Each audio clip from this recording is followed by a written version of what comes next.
There's this crazy story at the beginning of the Bible. We have Adam and Eve, and they're in the Garden of Eden. And everything in this garden is great. It's exactly as it should be, except there's this one tree that they're told by God not to eat from because it's dangerous and it will kill them. So that's it. Avoid this fruit tree and we're fine. Right, it seems pretty simple. But in this garden, there's a snake, and it starts telling a different story. It says that if you eat of this tree, it's not going to kill you. In fact, it's going to make you become like God. And Adam and Eve, they believe the snake and they eat the fruit. And because of this, the goodness of the garden is tragically lost, and evil and death enters into God's good world. Now, why is there a talking snake in the garden? I mean, this thing is a problem. Yeah, it's very strange. And even more strange is the fact that the Bible doesn't say why or how this thing even got there. It just presents the snake as this creature who's in rebellion against God and that wants to get other people to doubt God's goodness and lead them on a path towards death.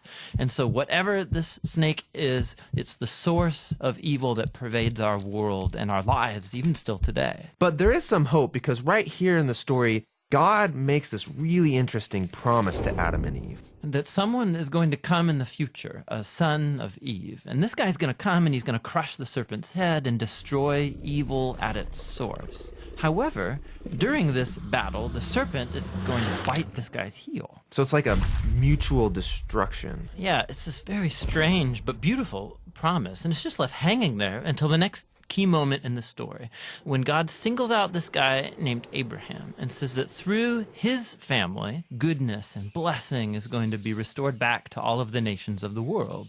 And as we follow this family, we get to one of Abraham's great-grandsons, this guy named Judah. And he receives this promise that a king is going to come from his line and that the whole world's going to follow this king, and he's going to bring peace and harmony, and there'll be lots of food and wine and milk and vineyards, and it's going to be awesome. The first king that we meet from the line of Judah is a guy named King David. And he's a hero. Maybe he is the snake crusher. But it turns out that David is infected with the same evil as the rest of humanity. He never crushes the snake, just the opposite. However, God makes a promise to David that this king is going to eventually come from his line.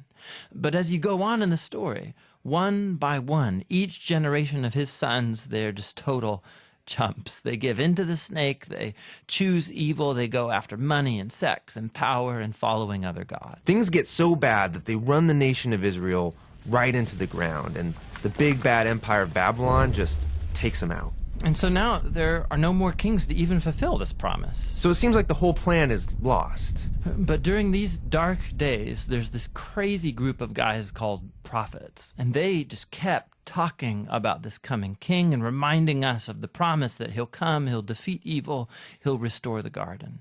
Now, one specific prophet, Isaiah, he tells us more about why this king is bitten. Isaiah says that the promised king receives this wound because of humanity's evil, and that it kills him. But then all of a sudden he comes back, and Isaiah says it's because he suffered this wound that he can now become a source of healing to other people.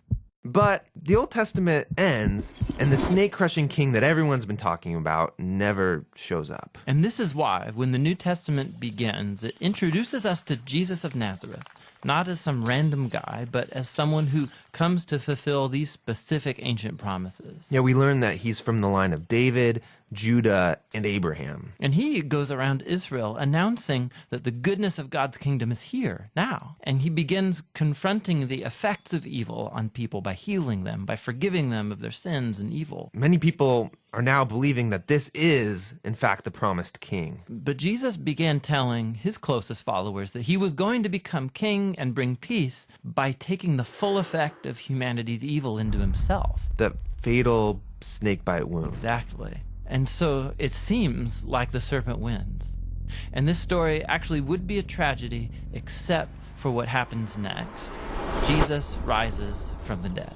And now Jesus has the power over evil and death for himself. And so the rest of the New Testament is then making this claim that Jesus' power over evil and death has now become available to us to begin confronting the effects of evil in our lives. But even still, death and evil are a real problem in our world all around us. And so the story of the Bible ends by describing this future day when Jesus comes back and he finishes the job. He destroys the snake once and for all, and he restores the goodness of the garden here on earth.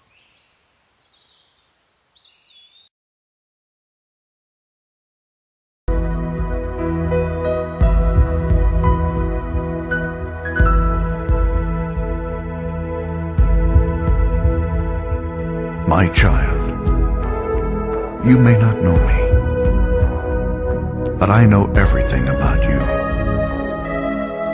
I know when you sit down and when you rise up. I am familiar with all your ways. Even the very hairs on your head are numbered, for you were made in my image. In me you live and move and have your being. For you are my offspring. I knew you even before you were conceived. I chose you when I planned creation. You were not a mistake, for all your days are written in my book. I determined the exact time of your birth and where you would live. You are fearfully and wonderfully made.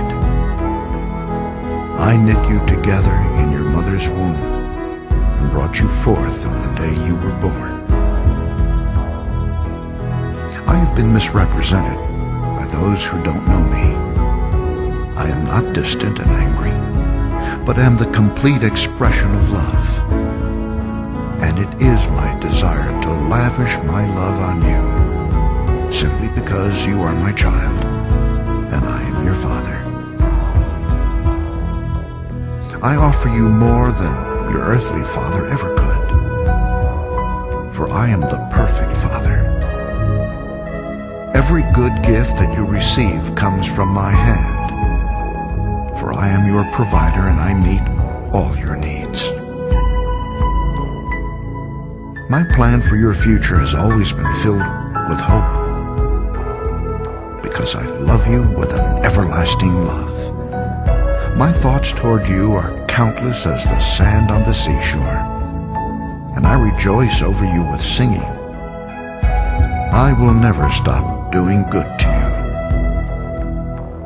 for you are my treasured possession. I desire to establish you with all my heart and all my soul, and I want to show you great and marvelous things. If you seek me with all your heart, you will find me. Delight in me, and I will give you the desires of your heart. For it is I who gave you those desires. I am able to do more for you than you could possibly imagine. For I am your greatest encourager. I am also the Father who comforts you in all your troubles. When you are brokenhearted, I am close to you. As a shepherd carries a lamb, I have carried you close to my heart. One day, I will wipe away every tear from your eyes, and I'll take away all the pain you have suffered on this earth. I am your Father, and I love you even as I love my Son Jesus. For in Jesus my love for you is revealed. He is the exact representation of my being.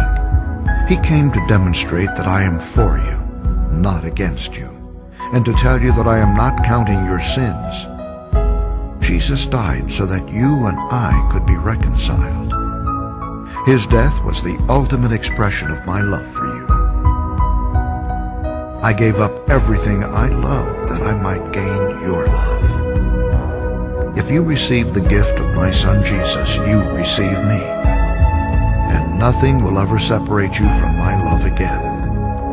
Come home and I'll throw the biggest party heaven has ever seen. I have always been Father, and will always be Father. My question is, will you be my child? I am waiting for you. Love, your dad.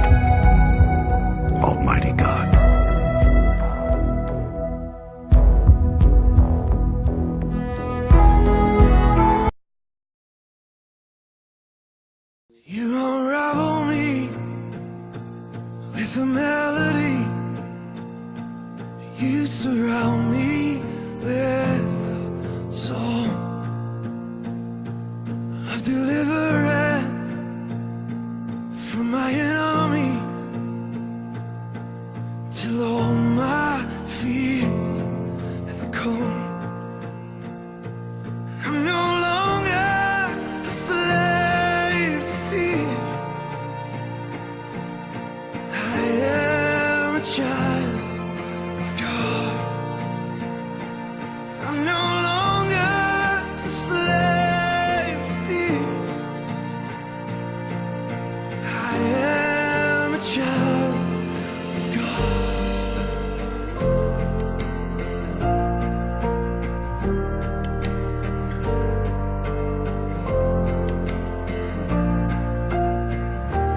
From my mother's womb, you have chosen me.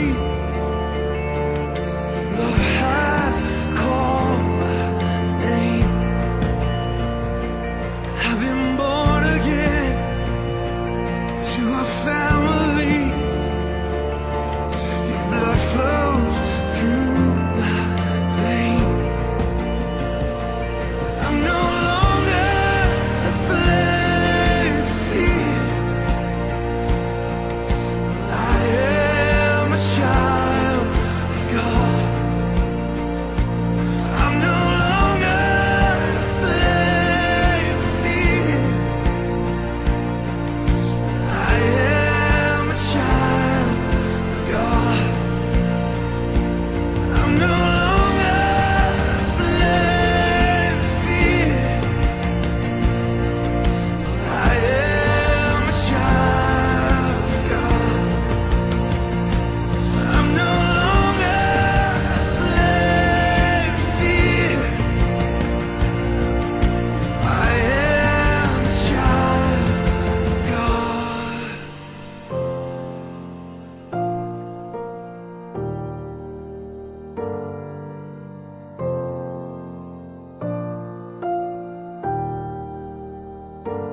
I am surrounded by the arms of a Father. I am surrounded by songs of deliverance. We've been liberated.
So no